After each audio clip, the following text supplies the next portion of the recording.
So to create a wet on wet technique to get this look, first we're gonna very lightly, remember, draw it light until we get it right. So I'm gonna put a horizon line for a seascape across our watercolor paper. You're gonna get special paper for this, and it's good for painting on, and it'll help you be more successful. I've already added water to my paints. Please raise your hand. I've already added water to my paint so the color can get saturated. Yes, what's your question? Who painted those pictures that they made?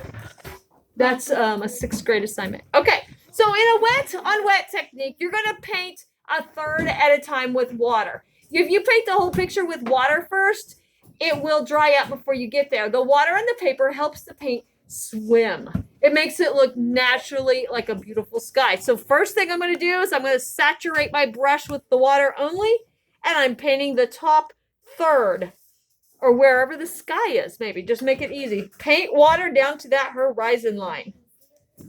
Now watch this. I'm going to take a little blue and I'm just going to add it in. And do you see the effect of it just make? Oh, You want it to be, if you painted this with a dry brush, it will not do these cool effects like a real sky. You can wiggle your brush. Here's what you can do if you want to do something wrong.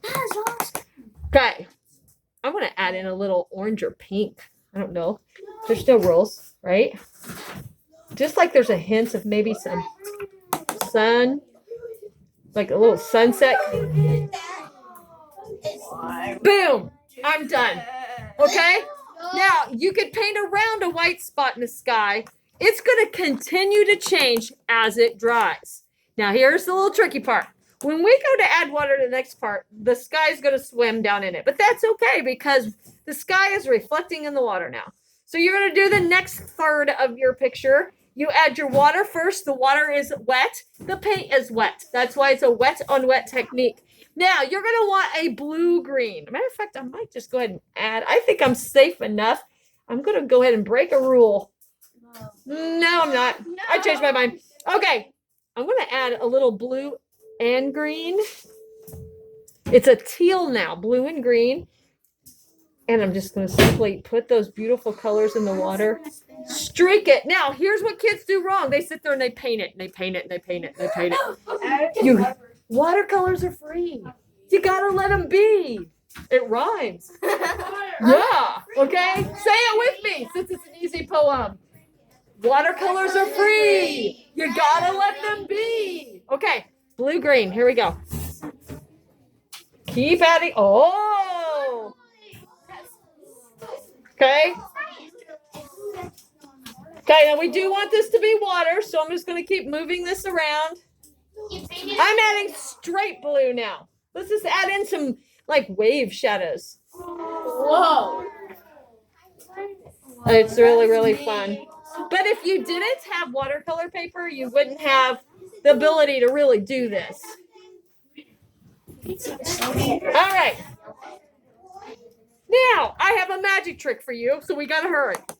I'm going to add tan with a little bit of yellow at the... No! Okay, that is a brown sun. Okay, I'm going to add this at the bottom. It's really hard to talk with your hands and create. Ugh, I didn't add water there. Look, it's just kind of like... Ugh. Okay? Focus. Focus, Mrs. Bells. Okay, this will be my sand. If it's a lighter color, it would be nicer. I'm going to kind of curve it a little, like the beach is wrapping around. Leave it be. So to fix my boo-boo, who wants to know what to do? Tap your brush off. Dry it with a paper towel. Get the water out of it. You can actually suck up the paint with a dry brush like a vacuum cleaner. Okay? But I don't want to leave that obnoxious thing in the sky, so I'm going to put more water there and just throw a little blue over it. Call it a cloud, okay? All right.